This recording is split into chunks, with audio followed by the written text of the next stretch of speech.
বাংলাদেশ জামাত ইসলামী কেন্দ্র ঘোষিত কর্মসূচির অংশ হিসাবে আসছে মাহে রমজান উপলক্ষে রমজানের পবিত্রতা রক্ষা, রমজানকে স্বাগত জানিয়ে এবং দ্রব্যমূল্যের নিয়ন্ত্রণে রাখার দাবিতে আজকের এই র্যালি অনুষ্ঠিত হয়েছে। এই র্যালিতে যারা অংশগ্রহণ করেছেন চরপেশনের সকল মানুষকে, সব শ্রেণী পেশার ভাইদেরকে স্বাগত জানাচ্ছি এবং ধন্যবাদ জানাচ্ছি। সম্মানিত চরপেশনবাসী, রমজান আসলে আমাদের দেশের কিছু অসাধারণ ব্যবসায়ী দ্রব্যমূল্যের দাম বাড়িয়ে দেন। আসলে তারা কি রোজাদার কিনা? রোজা রাখলেও রোজা হয় কিনা? ইমাম সাহেবদেরকে, মুফতি সাহেবদেরকে একটু জিজ্ঞাসা করে নেবেন।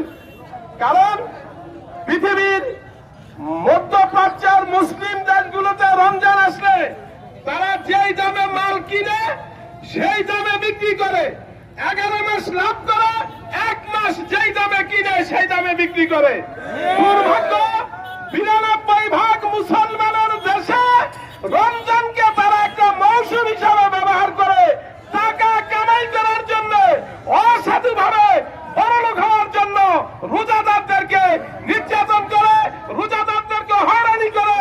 আমরা অন্তর্বর্তীকালীন সরকারের প্রধান সহ এই সরকারের যারা সারা দেশে কর্তা ব্যক্তিরা আছেন তাদের কাছে অনুরোধ করব, রমজানের প্রথম দিন থেকে প্রত্যেকটা বাজারে আপনারা দ্রব্যমূল্য নিয়ন্ত্রণে রাখার জন্য মোবাইল কোড বসান, যাতে কোনো সাধু ব্যবসায়ী এই ধরনের আচরণ রোজাদারদের সাথে করতে না পারে।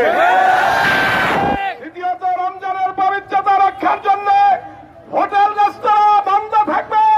আমরা এটা সকলের কাছে জামাত ইসলামীর পক্ষ থেকে দাবি জানাই দিনের বেলা। দ্বিতীয় নম্বর, মাহে রমজান আসছে, কোরআন নাজিলের মাস। এই রমজানে আমরা কোরআন শিখব, কোরআন বুঝব, কোরআন জানব, সে আলোকে নিজেরা চলবো, নিজেদের পরিবারকে চালাবো, সমাজকে চালাবো।